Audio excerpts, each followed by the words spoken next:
Hello, hello, everybody. This is Patricia Walls with the Enlightened Path podcast. And I've got here with me my brother, bro-other, as we call each other, Lawrence Jordan. And I've known Lawrence, I don't know how many years, 15 years. It's been a long time. And everybody that I know knows him as the water shaman, the water intuitive. And I know him as a multidimensional being, a teacher sharing and expanding through his gift or higher knowing that isn't limited really to the element of water. And so in his private practice, he offers water sessions, ancestral past life sessions, courses, classes, and the 444-1111-911 sequential ascension number readings. That's something new. For me, that's something new. And so his classes include water channeling classes, tree grounding activation, and most recently, his fire touch certifications, along with retreats throughout the year. So many days you can find him at what I've heard him call his other office or his office at White Rock Lake. He's the creator of Jordan Water. Lawrence, a lot of people call him Lancey, says that his gift was passed down his family for generations. His techniques, he says, are ancient but streamlined by him to suit the needs of his clients' 21st century lives. So everyone from entrepreneurs and corporations, other homeopathic healers, and even the spiritually intrigued have come to Lawrence Jordan for his healing and wisdom. So thank you very much, my brother, for joining us today and sharing your wisdom with us. We tried really hard, everyone, to go live on Facebook with this, but we finally gave it up, and we're just going to do this. So welcome, Brother Lawrence. Thank you for having me, Sister. This is a really, really beautiful opportunity to share what we both have. And I'm glad that you asked me to come on to your show. I would have come anyway. You asked me to come on to your show because I really feel that right now, wisdom is needed. Wisdom is very much needed, and in all areas, I feel now, right now, that we have a lot of the younger ones, the younger people, and it doesn't necessarily have to be Earth years. You could be a 90-year-old, 15-year-old. At the same time, it's not that. It really has to deal with, or to me, aligned with your awareness and your consciousness. And I think what's interesting right now, what's happening right now, is that you have so many people who have the spiritual knowledge of ascension, but they don't have the day-to-day knowledge of it. You know, you could look at something and you can sort of commune with it, but when you're a part of it, you get much more and deeper understanding. And so the wisdom that you and me and others will be delivering is, how do you function in a society at this elevation of consciousness and be balanced and be happy and be at peace? And it's not easy. And I think a lot of people are now discovering that what we went through, although we had no idea what we were going through, we were just sort of kind of saying, hey, do you feel this today? Okay, I feel that. Hey, do you feel that today? Okay, I feel that. We got better at it. And with me personally, I started to see the sequential numbers 111, 444, 333. That was sort of a guide for me to help people understand, sort of like their own personal code that I can decipher. I learned that it was a tool for the ascension. I learned that it was, at its base, it was angel numbers. At its base, it's an angelic number because it's in the angelic realm. But it is not, it's so much more connected to your dream state, to your subconscious, because the fact that you keep picking up the phone and seeing those numbers knows that your subconscious is being triggered in some way, and it's also overtaking your conscious state. And so, which is basically what the ascension does the heavy lifting of ascension is that your consciousness merge. So that's the heavy lifting. The finite ways of ascension is the messages that come through, like getting up at 3 in the morning, 4 in the morning, and waking straight up. And there are people that say, when it first started to happen to us, you know, Patricia, all this happened to us all 15 years ago. When it first started to happen to us, it was like, am I worried too much? What pulled me out of sleep? After, I don't know, 4 or 5 years of it, you get used to saying, okay. It's not, I'm not actually going anywhere. Like, I'm not really up. I'm in a state, you know, I'm in a state, it's almost like a idle in between both sleep and wake, but I'm not really up. I can wake myself up, or I can go back to sleep. And I think people forget the option that they can go back to sleep just because they woke up for a minute. Don't go with the whole thing. I always say, breathe. What happens is that you're going from the 3rd dimension to the 4th dimension. Not everybody's going from the 3rd dimension to the 4th dimension in their dream state. Right. When you go from the third dimension to the 4th dimension, there's a period, it's a collective. Not everyone does it, but we live around a lot of people. And so we're herdy type of people. Like, imagine 500 people sleeping under the same roof, and you imagine a high-rise building. And it's really, by universal laws, everyone is in the same house. Right. Because they're under the same roof. So around this time at 3 or 4, you're separated. There's a separation. The 3rd dimensional dreams are primarily fear-based. They're primarily, you know, that's just the blanket, the fear-based. The 4th dimensional dreams will have fear in them, but they will have vivid, direct sort of guidance. Like, you will wake up as if you were in the dream. Like, you almost forgot you lived this life for a moment. It was so real. Well, what I tell people to do is put a glass of water by your head. You have to be able to record these dreams. And water is the original recorder, especially of the subconscious, because we're born in water. We're recording everything through the water. It's part of the Akashic record. I work in the water chamber of the Akashic record. I can work in other chambers, but that's the tool I use to do everything with. And so by sleeping with a clear glass of water by your head on your nightstand, and I'm going to say even further for the practitioners, because right now we really need to know exactly how to come out of all of this. I like to, we call it flipping the switch, where we turn all the electricity off in the house, where there is no electrical current running through anything. All cell phones are out, everything. Put a glass of water, the only light you'll use is by candlelight or oil. Let your house reset. You have to, people, when they clean homes, the old ways you cleaned your home and with sage and water and lime and various different ways. The new ways is you flip the switch, you flip the circuit breaker, and you keep the negative, whatever discordant energy that you created that is attached to any electricity within your home, you diffuse it. And that's the combination of ancestral knowledge, but also urban sense, common sense, urban common sense. Our ancestors, they didn't live the way we live. And we are on their shoulders, but we have to keep walking with it. And like I said earlier in one of my other sessions, I said, we tend to think that our ancestors had it right. They're looking at us. We need to stop thinking they had it right. They took it as far as they could.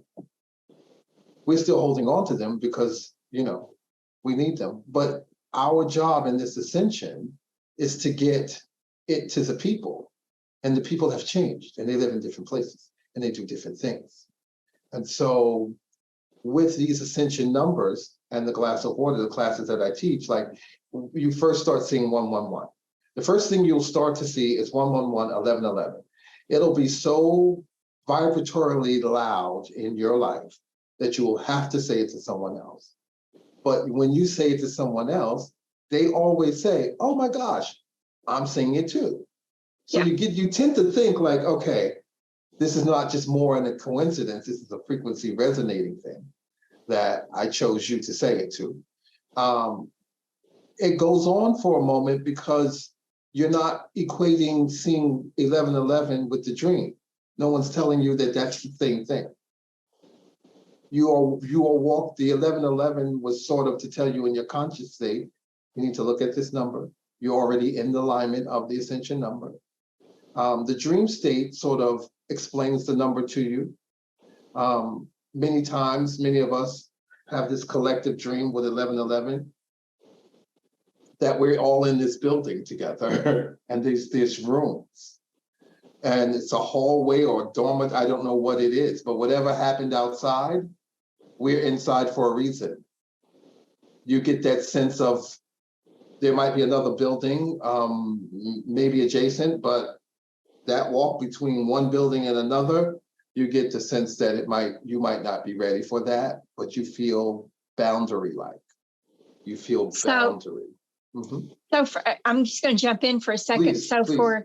For a very, very like years and years and years, when I dream, or when I'm in the dream state, there are hundreds of people in there.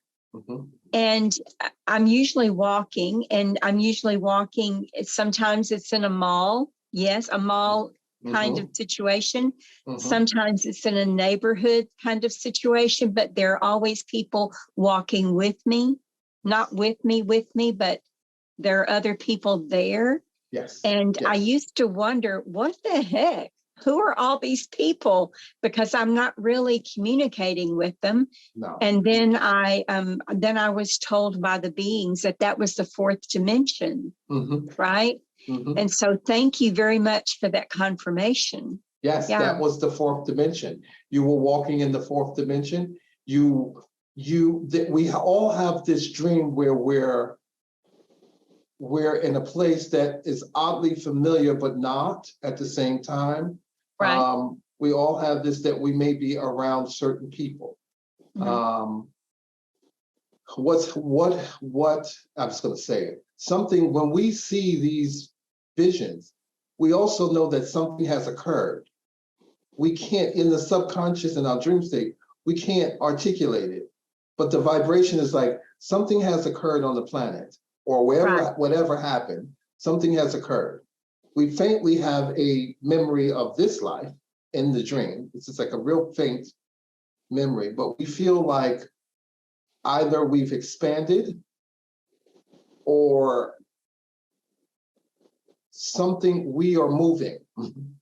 I'm always moving. I'm always going somewhere. We're always going somewhere. Yeah. We're always going collectively, going somewhere. We're either walking, there are no vehicles. There's no trains. It's always, if you got to get somewhere, you got to walk.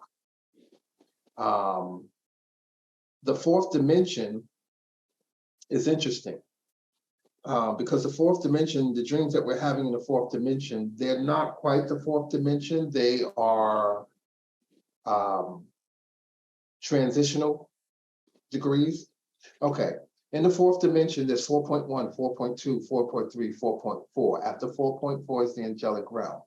Between when you get 40, that's why we see 44. That means that's the angelic realm. But if you are in 4.0, 4.2, 4.3, you're not in the angelic realm, although you're in a higher state of that energy. So those particular dimensions teach us a lot. We have to go through that dimension where you are aware of boundaries. Third dimension people are not really that big on boundaries. And so going into the fourth dimension, the universe is going to teach you that through a series of downloads. If you go over there, this is going to happen to you. But if you embrace this, this is what will happen to you as well. It gives you the choices in that area, in those those lower fours. The higher fours are angelic realm. And you would think that we're headed where we want to go straight to the higher forms. We don't, because it'll break our vessel. We were still born in the third dimension. So we have vessel issues, and vessel issues is headaches. These, we call them hits, where you just take on a whole bunch of energy at one time. We have stomachs issues, and you have animal connections, like possum connections with me. A possum just looks staring at me, and I'm like, me and this possum are connected. There are certain different energies that you have to understand. Your light language gets so elevated that the language becomes light. In the third dimension, it's not really light, it's language. But you are so elevated that the language becomes light, and it feeds. Right. And it feeds, and it opens up, and it's that. And that's what we need now, because we need that light to walk toward, because we're walking. We don't know where we're going. We're feeling it. We're feeling our way through. We're resonating with certain things. But when we feel light and hear light, no matter where we are, we will walk toward it. And so your wonderful work that you're doing with the light language is activating many people in various ways. You don't even have to speak. You could be around it. Right. You could be around it. You don't have to be around it. So I want to thank you tremendously for that, because that allows us to still be embodied within our third dimension, but also get the nourishment of light that's necessary. It's not a physical thing that we need. It's not, people think love is physicality. Love could just be language. It could be a language of light, a love language of light, that when you're at that higher level, you don't need so much a person-to-person love. You need a higher love. You need a love that makes you love yourself that way. And there are so many opportunities that are going to open for people. To me, it's like saying open sesame. That's what it says. Open. Right. In this in the new light language book that I'm writing, that's one of the things that came out, because when we're writing, we're channeling. And Yes. so there's information that comes out that I'm typing, and I'm going, really? That's a thing? As Yes. typing it, really? Yes. And yes. one of the things was, because up until this point, my belief system, or my knowing or remembrance, whichever you want to call it, was that light language is transmitted verbally, through hand movements, through body movements, through symbols, but always an outwardly action. And that is not true. The being said, that is not true. Why do you think that?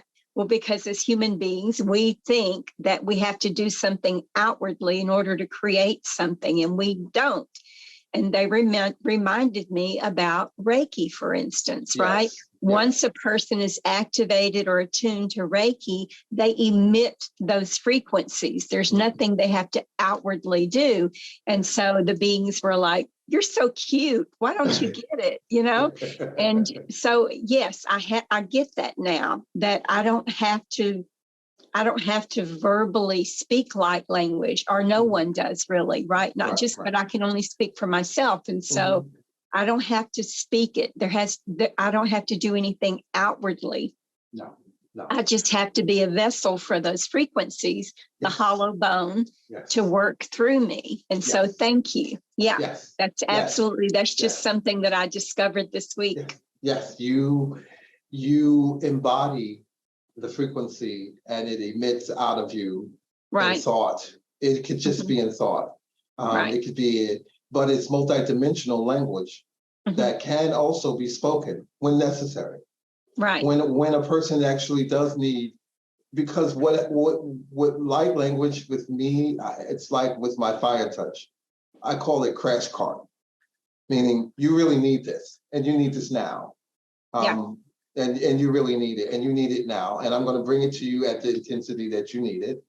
And then we'll talk about the experience later on. But right now, you need to know that there's something for you to hold on to, something else for you to feel.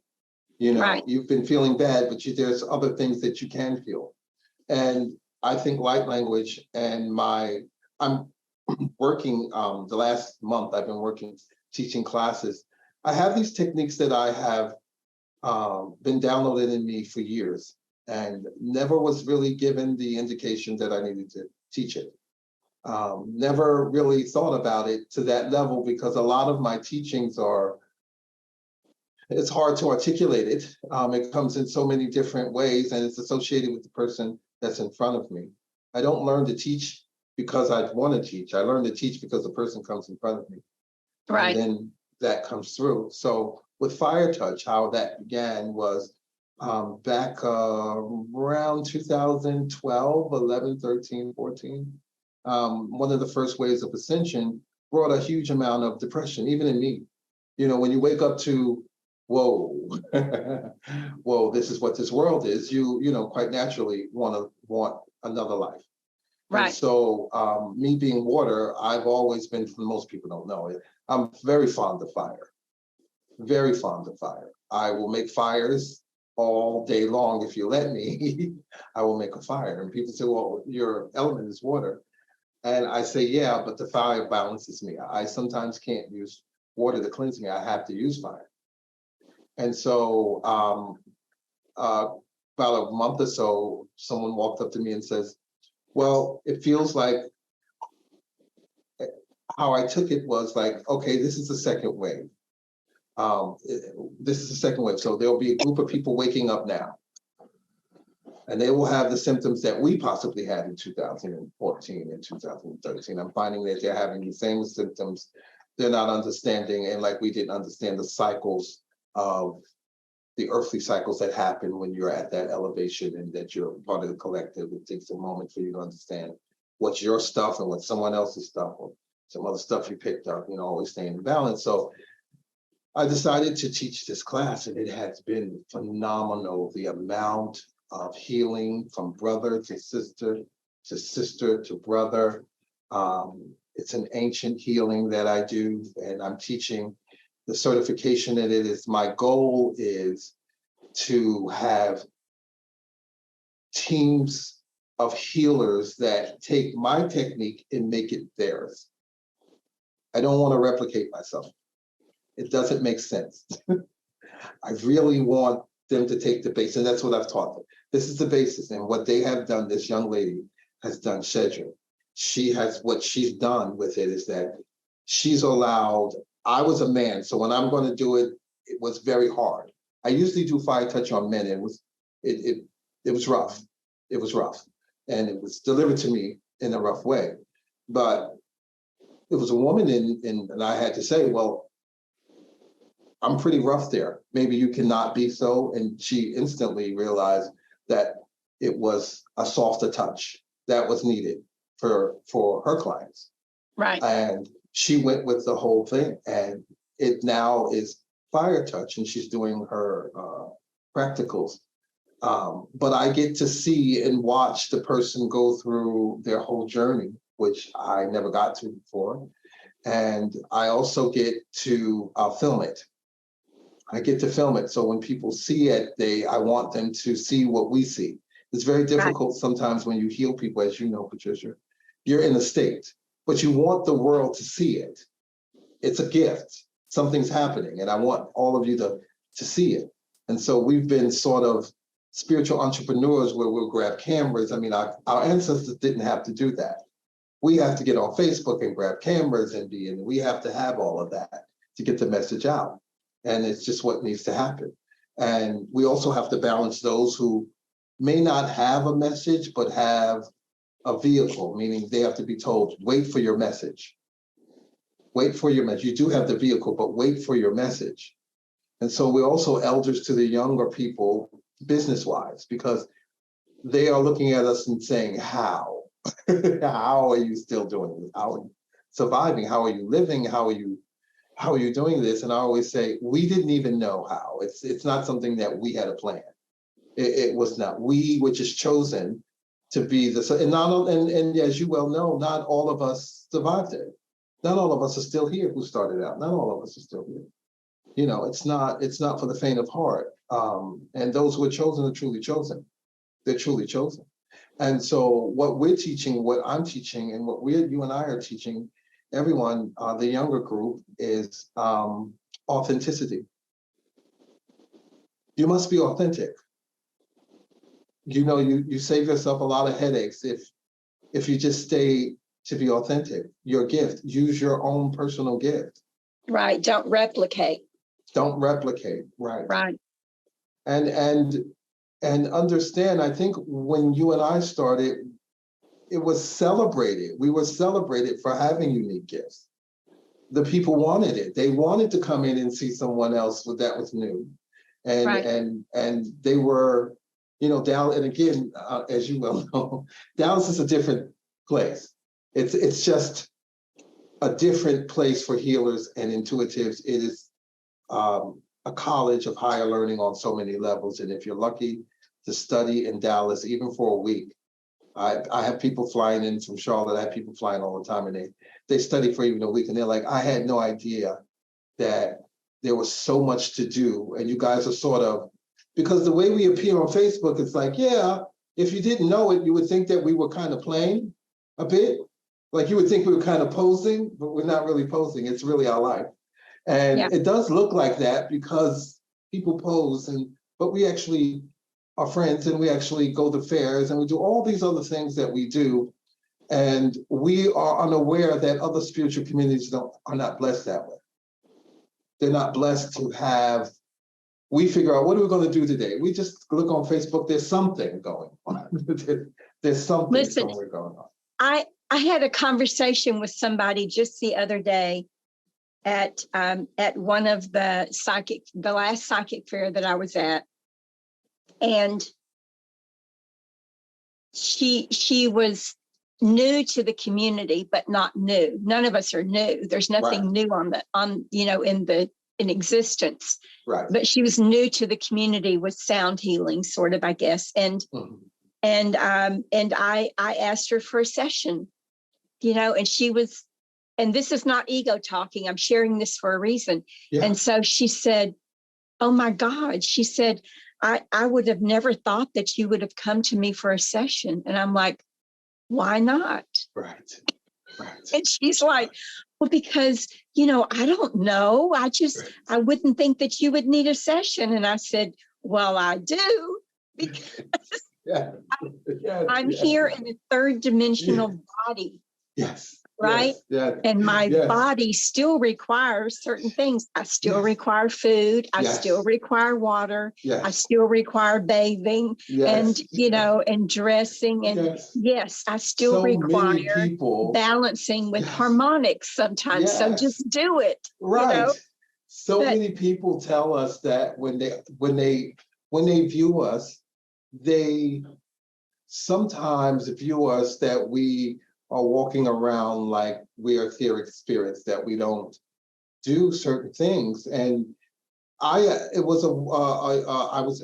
my office, and there was this young lady who is a yoga instructor, and she's been watching me, and I just said, listen, I'm stiff from head to toe right now. Can you help me? And she says, oh my gosh, I would never, I would do this, oh my gosh. And I'm like, yeah. I'm like, yeah. What is that? What? I'm like, no, I need maintenance. Like, this is not. We are still in a third dimensional human body. Right. We have learned some things. Right. And someone pointed this out. Because I very often will tell people, you're no different from me. Right. You are no different from me, and I am no different from you. We are the same. And she said, but wait a minute. Let's expand on that. She said, stop saying that. She said, because you bring 50 years of wisdom, you bring 50 years of experience to people. Yes. And she said, so you do know some things that they don't know consciously. You're here to help them remember what they already know. It's not that you know more than them. It's that you've experienced a bit more than them. Right. And that's what you're sharing. That's true. That's true. We've we're better than anybody else, but we have maybe a bit more experience. Well, we in this area we do. In this area we do. In this area we do. I often say when people come to me, I had a problem, as you well know, calling people students. I did. It just didn't I don't hit me. remember that, but okay. Yeah, I would never really call them students because I didn't want them to, I wanted to be their guide. I knew this Right. lifetime that it's easy for me to tell people, follow, I'm the big I am. I learned that lesson. Not a good thing for me. And that's why I always tell people, don't follow me, follow you. Right. Do not follow me. Do not do what I do. You have your own gift to do. That's my way of saying, hey, I know the programming is, I might know more than you. I might be out here and I might be doing this full time and I understand your programming. I'm not, I understand that a person like me in your past would probably get in his ego and say, this is who I am. But I think what we represent to them is the freedom to be ourselves and guide, to be human.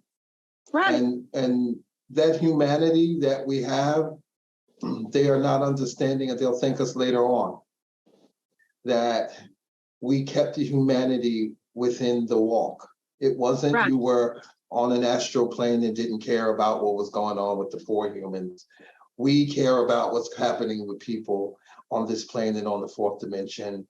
And it's interesting, the fact that we're in Dallas on the 33rd parallel. So it's not just us. The very earth that we stand on is of a higher frequency. Right. And by us being on this frequency for such a long period of time and coming into contact with so many like-minded people and like-minded souls, we have a collective story that's going to be spoken out of Dallas. If I know what they've commissioned me to do, why I'm in the city, I know why. I know where I had to live and the people I had to meet. Listen, I know how to grow. I have fought long and hard. I know. I have not. I know. I have fought long and hard about being in Dallas. I know. There are a million other places that I would rather be, but I this think is that was where our I'm first needed. conversation we even had. I think that was you and I's first conversation. How do we get out of here? Not that I wanted to leave, it was just hella intense. I was like, okay, but yes, go ahead. How do I get out of here? But and my husband and I even bought property in Arizona with my full intention of moving there. And one day, after a year of paying for this property, he finally said, I have no intentions of moving. And I was like, well, I guess we're staying in Dallas. It's just so people can thank him for keeping me here, right? It's all his fault. But you know what? We have our escape stories where we have tried to escape. I have literally gotten in my car and driven to Florida, to the coast, with well intention of not returning. Right. 2 weeks later, I was sent back. People needed me, and everyone along the road was like, "You're not ready to live here. You got to go back." And I'm like, yeah, I love Dallas, but it's one of those things. And we tell that story, as you know, you and I, we tell that story to the newbies, and they're like, "I want to get out of here." I'm like, "You can't. Just stop. Don't beat yourself up. Save yourself a lot of headache and a lot of time."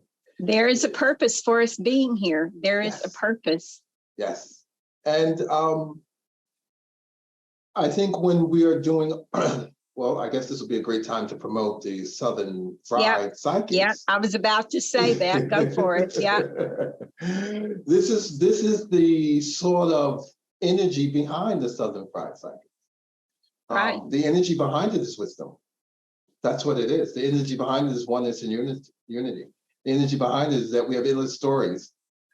We can talk on a porch until the cows come home because we have a lot to say. And so I like the fact, and I love the fact that I'm part of Southern Fried Psychics. I'm kind of double battered in Southern Fried because sometimes we all are very Southern fried. Yeah. And I think people are ready for it. I think people do need a little down home common sense, intuition, and messages. I think people need to hear it from people who have lived and know how to sort of translate the message, because we've been everything they probably are. You know, we've been everything. We've played all the parts in our other existences. And so speaking of that, let me just get clarity on what Lawrence and I are talking about. So my divine niece, Dina Faye Gilmore, is a screenwriter and filmmaker, and she is putting together something that she calls Southern Fried Psychic. It's a gallery, a psychic gallery with seven of us, with seven well-known psychics in the Dallas-Fort Worth area. And listen, we're only a drop in the bucket. There are so many well-known healers and psychics and authors and whatever here in the Dallas-Fort Worth area. We are only just a small, tiny drop in the bucket, but we're going to get together with her and we're going to provide a psychic gallery night. Is it? Yeah. It's like a psychic gallery night. It's in a theater. It's theater style. In Plano, right? It's in Plano. Yeah, it's in theater style, and it's going to happen on September the 30th. And Lawrence and I and everybody will be promoting it even more. But I was kind of surprised because, and I'm going to say this out loud. Okay. I said it to Dina Faye, and she's like, "Really?" She calls me Auntie. "Really, Auntie?" And I told her, I said, I'm known for a lot of things, and yes, I'm intuitive. Yes, I've done readings publicly, privately for a long time, but I do not consider myself a well-known psychic. I may be known for other things, but not ever. And she said, "Don't go there." Right. Right. She said, "I picked you for a reason." Right. but we were on a Zoom call the other night, our planning meeting Zoom call. Mm-hmm. And I was there with Chuck Murphy, with Elizabeth Harbin and Lawrence, and Carrie Glazer and Jen. Mm-hmm. And I'm thinking to myself, why am I why am I here? Now, if they want me to come talk about light language, I can do that all day long. I have just really immersed myself in that. Mm-hmm. And I'm intuitive because when I'm doing light language galleries, I'm giving intuitive messages as well. But I just was looking around going, I don't know. I'm kind of, am I supposed to be here? Oh, yeah, you belong. Yeah. You definitely but I'm looking forward to it. It is, and she's going to film it. Yes. It's going to be amazing. And we're only allowing, 200 participants? 200 participants. Yeah, there's a cap on how many people can actually attend. Yes. It's only 200 people can go, and Dallas is massive. So only 200 of you are going to be able to be present. Yes. And you're going to want to be there because it is going to be such an exciting event. I think when they place us all on stage, I think the fireworks will just start to the intuitive fireworks will just start to, and on top of that, we each have very big personalities. Mm-hmm. We're not, when we walk in the room, people know we came and we left. We're not one of those people who was that, Patricia? No, we know Patricia was here. So I think the beauty of this is that, again, like you said, we're just a small fraction. I mean, it's so many of us.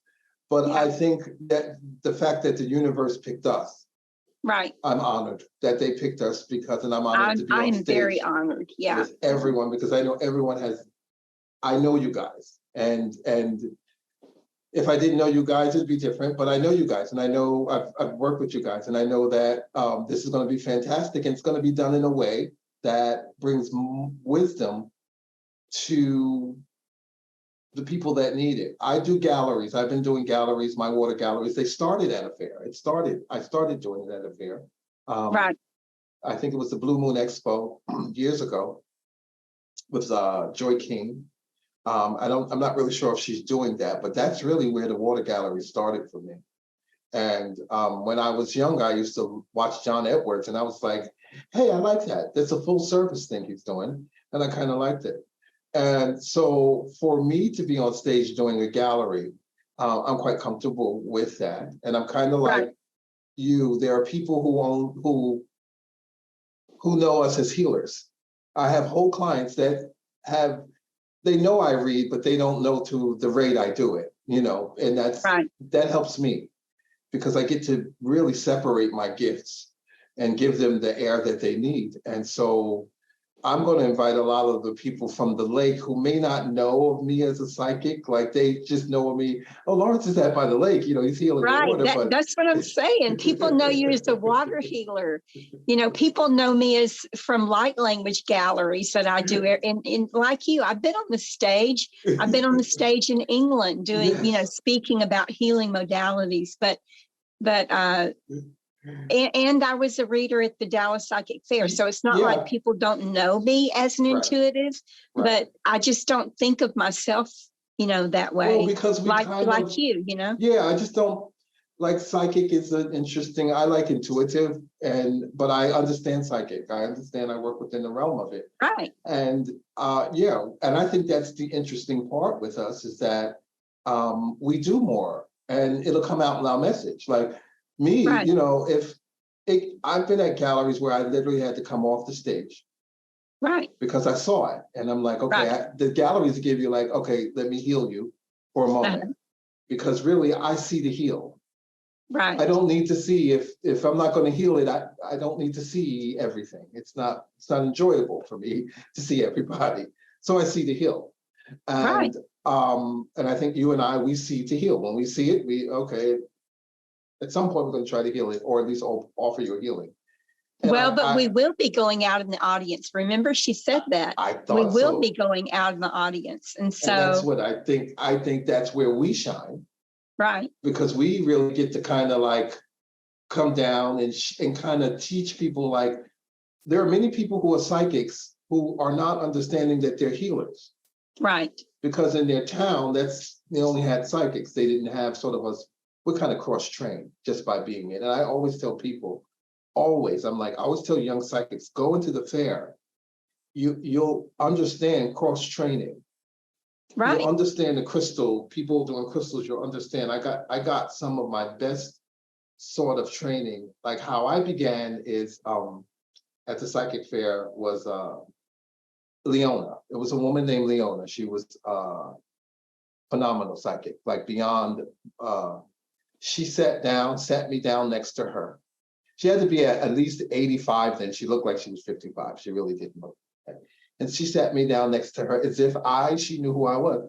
And she said, first of all, she asked me, how old are you? And I said, I just turned 40. And she said, you're lucky. Had you been 39, I would not be talking to you. You're not. She says, no. She says, I do not deal with, you have to be 40. Yeah. And she told me, she said, look around you. And I looked around and I'm like, oh, okay, I get it. Everybody here is around 40. And she's like, yes. And then she says to me, she says, you have 15 minutes. It was the Dallas Psychic Fair. She said, you have 15 minutes to do a reading. And I did my first reading. I did my second reading. Here, I thought I was just, I was the man, She looked at me and she said, the next time you show up with me, next to me, it's like next, it was every month. The next month you show up. She says, I'm going to shadow you. And I never had anyone shadow me intuitively. And my gosh, what a gift. This woman went into my head and chose the best things that I was seeing. She was like, that, you see that? They need to know that. They don't need to know this, Lawrence. They need to know these points. So she trained me in such a way that within the first year, I was completely booked up. I got all of my clients. She trained me in such a way that she poured into me, and because she poured into me, I am who I am. She's one of the reasons that I am. And I want to do that for so many people, because you and I, we learn technique, and we have it because we've learned it. And there's so many of the younger population that they don't know technique. They have a gift, but they don't know technique. And so some of what we're offering is not only just words of wisdom, and not only just the experience, the literal technique on how to address a person who's coming to service, who may not have ever been to a psychic or an intuitive or anything. And how do you line up with them to let them know it's okay, you know, and that just comes with time. When you see people, when they walk towards you, you can read them. You can read them and know how you have to respond to them. You're Right. firm in certain, it doesn't mean we're pushovers. It means we're firm in certain areas because they need us to be firm there. Right. And I'm realizing that one of my classes that I really would like to teach is just technique. No, I'm not going to teach you. Show me what you do, and I'll show you how to get clients and climb with the message. Because I think the difference between psychics and intuitives will want to climb with the message. Some psychics are just, they are giving you a divine message. You do what you want with that. You know, you Right. you go where you want with that. And I just, and not that one's better than the other. It's not. It's just the needs of a person sometimes are more than just, they don't need the message. They need a bit of direction or options for them to travel in. We have those options. We also have this energy about us that it allows us to be secure in who we are as spiritual beings, no matter where we are. I'm sure when you went to England, they were the same person as you are here. Wherever we go, we are the same people. And I think so many people, what I would love for Southern Fried psychics to do is to pull back the veil on how we actually live our lives. Right. Because if they think this is, or us standing on stage is big, they need to see us day to day. That is really where the real miracles happen day to day. So I'm hoping, and I'm also participating, and sort of like the behind the veil of what it means. How do we wake up? You know, we're not always waking up to the sun and meditating. It's not always that, but the majority of that it is. But it's not always that. And sometimes the lesson is not to show what people think we are, but to really show what people think we are not. They Right. think we are not. When I travel,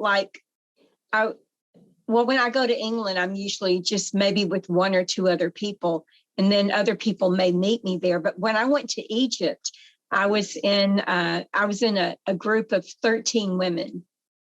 Only 3 of them knew me. Right? They were from all over the world, and yeah, I'm just me. I didn't go there. I didn't go there to teach. I was part of a tour.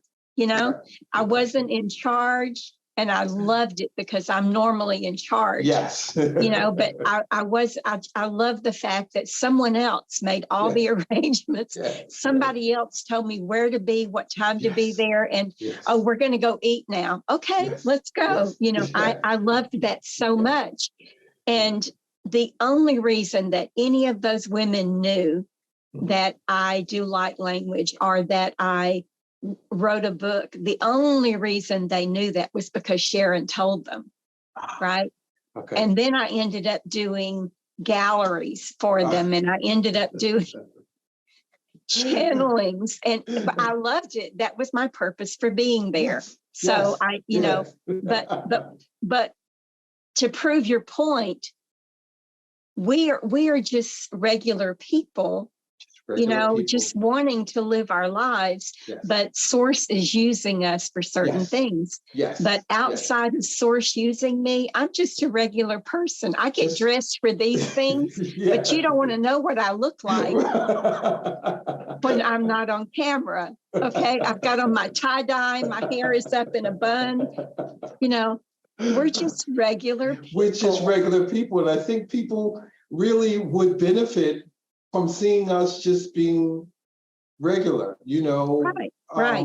Just and I know you and I, we keep it real with our students, so that they don't think that we're going to fly away, or we have wings. And our students that you and I both, and you and I have both. Majority of my students are your students are my students. They cross depending on where they come from. One thing I've got to say about us is that our kids are very strong. They're very strong. They opened up their businesses. They have done things that would have probably taken us a longer. They've jumped on it, and they've told me they've given me that feedback that you want as a teacher to say, I'm doing this because you did not budge. Right. I said, what? They said, no, Lawrence, you did not budge. You stood right here every day, whenever you could. You stood right here and you said the same thing, and no one could budge you. No one could make you think what you were doing was wrong. I'm like, I don't. And they're like, we grew from that. We just needed someone to stand still long enough to create a vibration.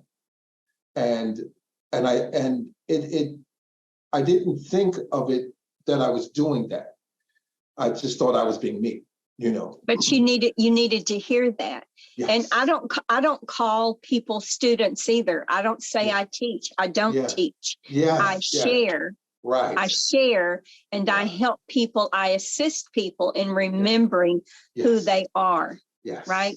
Yes. And you're right. This new group, oh my God, you know, it took me 20 or more years to remember who I was and why I was here. And there are people coming to the light language galleries that a year later, they are like out there doing it. Yes. You know, they're out there doing it. It didn't take them 20 years to remember who they were. No, they're remembering who they are in a very short time. Yes. And that's because of you. I'm honored to be able to witness it. Well, you stood still. Right. You stood still. They couldn't, nothing could budge you. And because you stood still, allowed them to anchor in, and maybe they would not have done it so quickly had they not seen it already done. Right. And that part right there, the entrepreneur part of our business in the new economy that we're having right now, allows us to not only be the experience, but also be the student to the younger ones too, because I learn something new every day. Every day. Because we're hollow bones, right? Right, exactly. I don't learn until I share. Right. Basically. Exactly. And every light language gallery that I do, every personal client that I have, something happens because it's channeled through me, and I'll hear myself say it and go, for real? That's a real thing? You know, did you do that too? People think I'm crazy sometimes because when I'm talking to them, I'll, something will come out and I'll go, wait, that's a real thing? Right. And they're like, you just said it. Don't you believe what you said? But from within us, I've done the same thing too. I'm in the middle of a conversation and I channel something. I'm like, hey, I didn't even know that. And I always say, I say that, I was like, listen, this is the first time I'm hearing it. And of course, they're probably looking at me saying, what are you talking about? Is it crazy?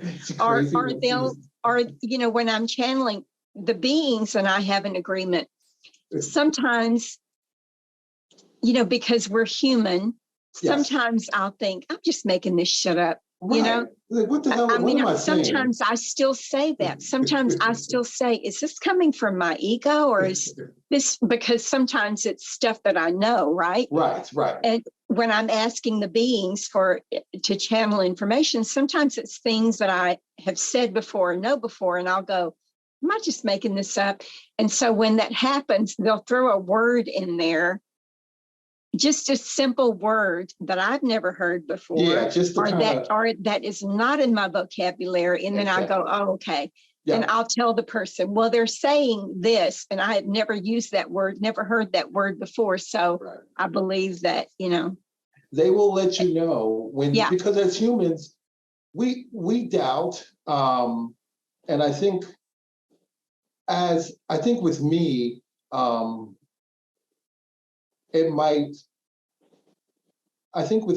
I am challenged for I enjoy being a human.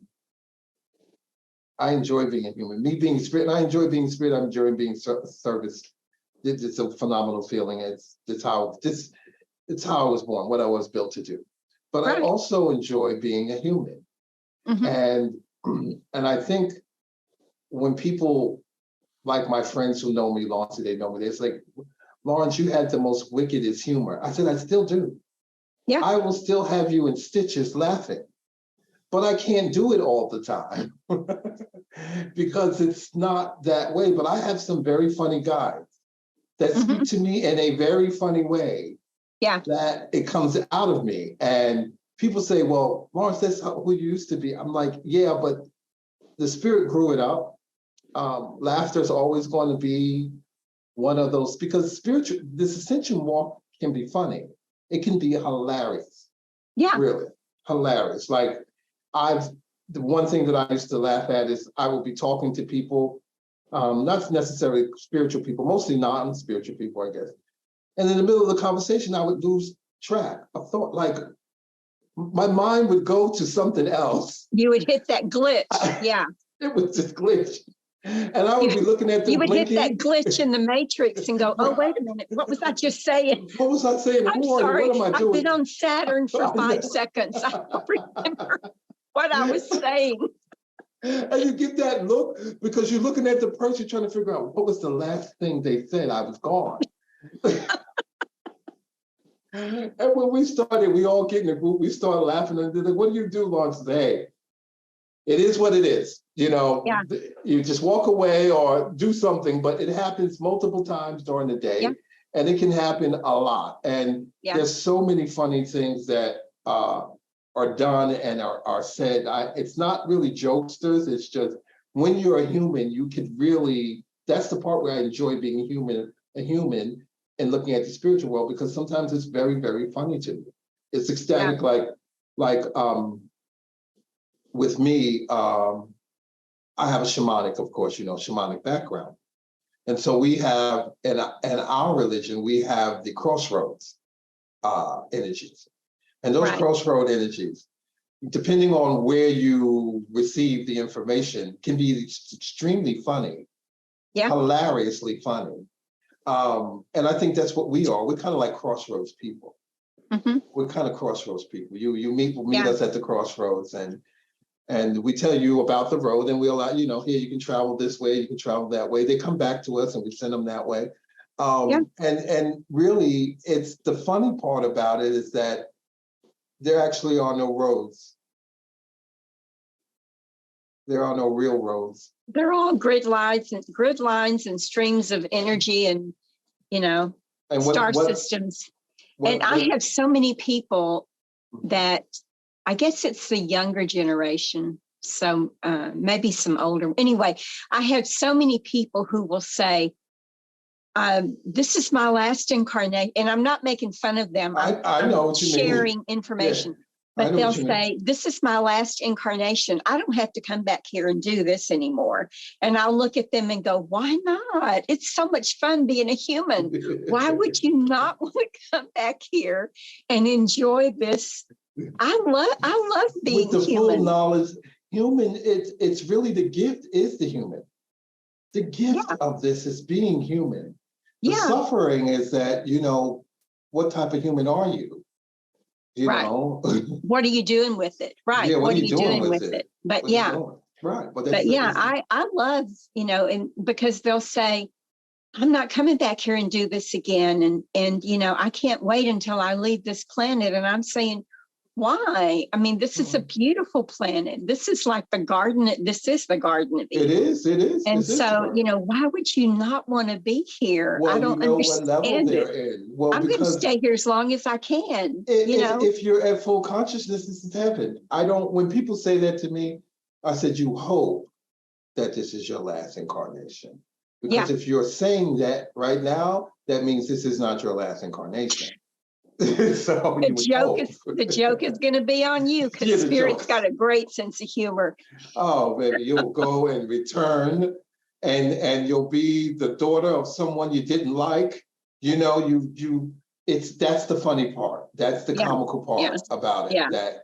That once you look at it, it's very, very comical. And I with so much that's going on in terms of like what's happening in New York with the smoke. So much of our weather is becoming more and more attached to us. Even the common man now has to literally look and see what's going on up above him, because it can change from day to day. And you find every time there is something that is sort of out of the ordinary, you find migration. I think migration is one of our biggest things that we really should embrace. People moving from one section to the other. And so New York is just very interesting. It's my birthplace. It's where I grew up and lived and turned into who I was through the energy of so many people coming together. And so when I saw it, it looked like 9/11 to me. It triggered a very 9/11 response to me. Really? Immediately, because that's how it looked when we were there. It wasn't golden, it was white, but it had that gloom and doom, but it also triggers an ancient sort of feeling. Like I've seen this before of an ancient city, pre-human civilization that had this sort of sun that was not a direct sunlight, it was a glow. It was a glow.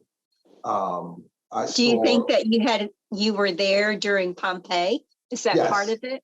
Yes, I actually told my family 2 years before 9/11 hit exactly what would happen. Yeah. I saw people walking with masks. It scared the crap out of me when I had the vision. And so it was one of those visions I saw. Like, it felt like not only was it New York, it was a great portion of this cloud, which they're burning trees. So those are ancestors. Right. So that might be a good thing too. That might be a good thing in an interesting sort of way. Because the trees are in Canada. And there are 45, I think it's 45 or 44 fires that are going. The number. Oh, wow. Yeah. It's very interesting to me. And it's affecting everywhere. You know, it's not just New York that it's affecting. It's all the way down to North Carolina now. Right.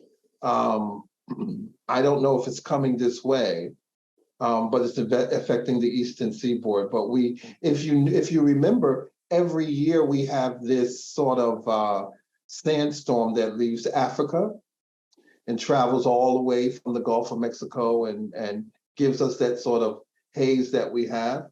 Yep, I remember that. Yeah. Yeah, we have it every year. I don't know when it happens, but it's usually in the summertime.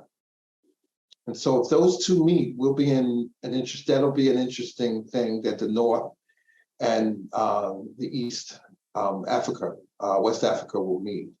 I'm looking at the weather, and it usually meets in the same place, like it's usually a Texas, Mississippi, sort of southern thing there. So I would like for us to kind of put our collective energy into that. I think it's a blessing for us. I think it's an absolute blessing for us. I'm wondering, it could be a blessing. Everything is a blessing. Devastation is a blessing because out of devastation comes new life. Right. I'm wondering what the veil is for. This is a veil. It is, you're right. The smoke is a veil. And so I'm wondering, what is the veil for? What's behind the curtain? Or the veil is for something to come through. Correct. That needed the smoke. Correct. For it to come through. Yes, I definitely thought what you're saying is a lot of our star nations, beings don't travel in vehicles. No. I mean, they have no use of vehicles. Yet there are a lot of plasma ships out there right now. Yes. And so they are cloaked. And I'm wondering, I know that we're getting close to what do they call that? Disclosure. I know that we're getting close to disclosure. I don't feel that this is it, but I do wonder on my human level, what are the veils for? What is it that's that is being transmitted that we we as human beings wouldn't be able to accept without going into chaos. And again, there's no fear programs in any of this. It's an awareness. Always be aware what's going on now. Right, exactly. Always have your awareness. Everything that occurs is for our highest good. Everything that occurs, we have agreed to it. There's nothing happens to us that we have not agreed to. Right. And so the human part of me is going, wow, I wonder what this agreement's all about. You're right. I'm with you on that 100%. It is a veil, and why that area? Because it's actually New York, but it's actually Washington. It's actually more headed that way. It's just expansive, and right. I think my guides are telling me that it's grace. Like these particular humans would not be able, they would not be able to mentally handle what needs to come to the planet. Right. And so this is the close contact before disclosure that allows people to have that thought of, hey, something else. Now, the fear people are always going to be afraid that they're going to just, they will, because the program, they have to end the program. They have to go to the end of the program. Right, right. But a lot of us, because of the ascension process, we can understand our own power. And I think with that's happening, what's happening now is that we had the virus, and we had those masks, and then now you're putting on more masks, and so that's kind of people are it'll make people think more like, okay, so we're going to mask up, and what is it here? You're telling me it's just trees, and what's in this smoke? I call my friends from New York, and they say, oh, they close all the schools and blah, blah, blah, blah, blah. And I'm like, how are you feeling? And they're like, I can definitely feel it in my chest. I can definitely feel it in that area. And I'm like, okay, can you get to water? Oh yeah. I'm like, go to the beach. You need an ocean breeze to get this out. Like, you need salt water. You've got to, and that instinctual thing that we've lost, that you would sit and smoke. Yeah, go to the living water. Yeah, go to the living water. It has to be living water. Yeah, it has to be living water. It has to. Just go and sit and have your lungs cleared out. The salt will tear away any type of thing that's in there. The salt water will cleanse your eyes, all those things. So I say all that to say that during these times of like weather conditions that are happening, they're interesting weather conditions. It's almost like, okay, what we're watching, what if it comes here? What will we do? What will we do? Where will we go? Where we go, Texas is huge. It's just huge, and it's not so many trees, so serves the reason it'll come through rather quickly on us, where we probably won't have enough time to go any places. So I remember in New York, we walked around with wet towels over our face. And we did that, and it allowed us to breathe. It was like, you got to put some moisture in this mask. It's too dry. I'm coughing, and you're taking my air, and I'm coughing. So it was just like, we just heated up towels, put it on our face. And we got this from the Middle Eastern people who were in our community. They told us exactly. Those scarves came in so handy. Serves a purpose. Yeah. Yes. And had they not been there to say, hey, this is what this is. We come from a war-torn area. We know this is going to get into your lungs, blah, blah, blah, blah. Wet the scarf, put it over your face, take it off, flip it, put it over your face. And you'll be surprised, in in the times of anything, like with Katrina, we all kind of came together. We all had to come together, and it has changed the fabric of Texas just from that many people migrating into Texas in a week. Absolutely. Yeah. Changed the fabric, changed the spirit of Texas. The ancestors were quite pleased with getting their descendants out of harm's way. Those who wanted. Now remind me, what year did Katrina happen? 9, was it 2008? 8 or 9, right? Okay, because there has been a huge awakening since that time. Yes, exactly. There has been a huge spiritual awakening with the influx of those people coming from New Orleans here. Yes. There has. Yes, and it has changed us tremendously. I mean, you remember my sister Tanya Davis? Yeah. That's how she kind of got here. That's how she became part of our group, and so many others that have come and was able to share their gift in a city that was embracing it. Right. And so, yes, we were able to learn, and I spent 6 months in New Orleans, and it felt like 2 weeks. I did so much while I was there. It was an old city, you know, with us, old cities bring back past life memories. So right. I had so much work that I had left there, and that I needed to go and complete. I had to go to St. John the Baptist church. Right. I had to have some coffee. There was so much that I was doing. And then I left New Orleans and went straight to Lake Charles, near Baton Rouge. That's really where my essence is. New Orleans is my city folk, but you know, the Southern pride in me is really about Baton Rouge and the Lake Charles area like that. That's really my grandmother was from New Orleans. My father's mother was from New Orleans. Okay.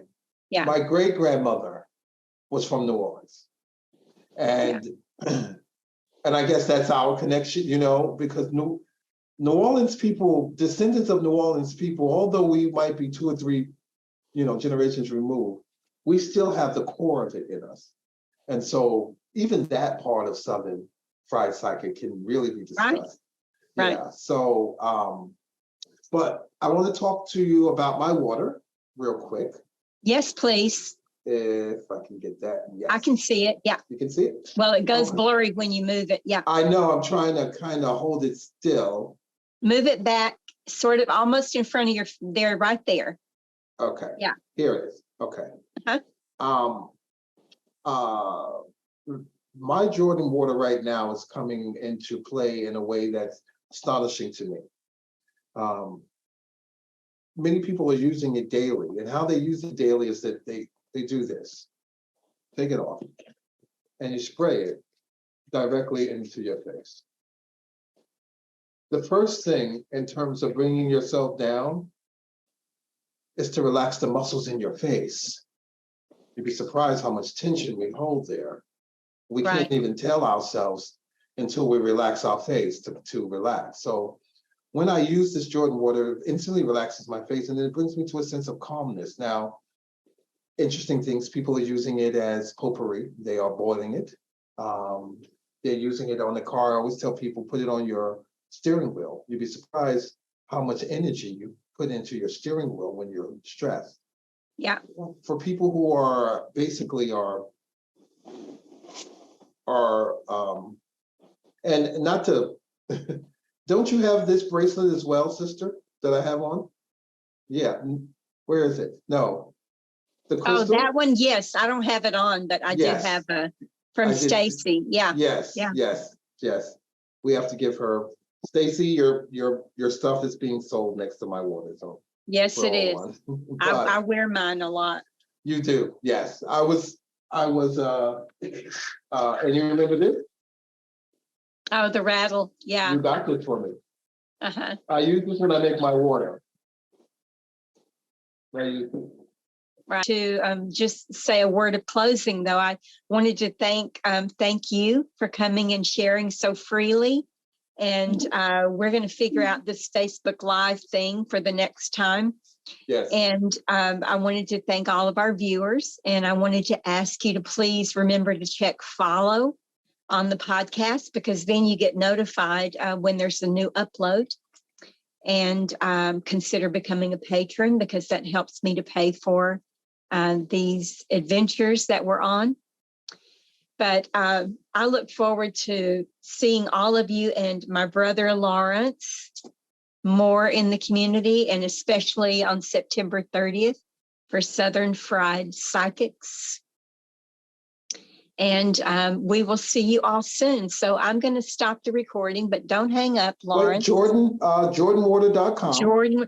Oh, and so when I post this, just so you know, when I post this to the podcast, there's a bio for you and there are links for you. And so there will be a link for the water and for your YouTube. Let me see. I have a link for your Facebook, for your YouTube and Instagram, and also your Jordan-water.com. Oh, good. Okay. Thank you. So thank you, everybody, for joining us. We're going to close this session, and we'll see you at the next one. Thank you.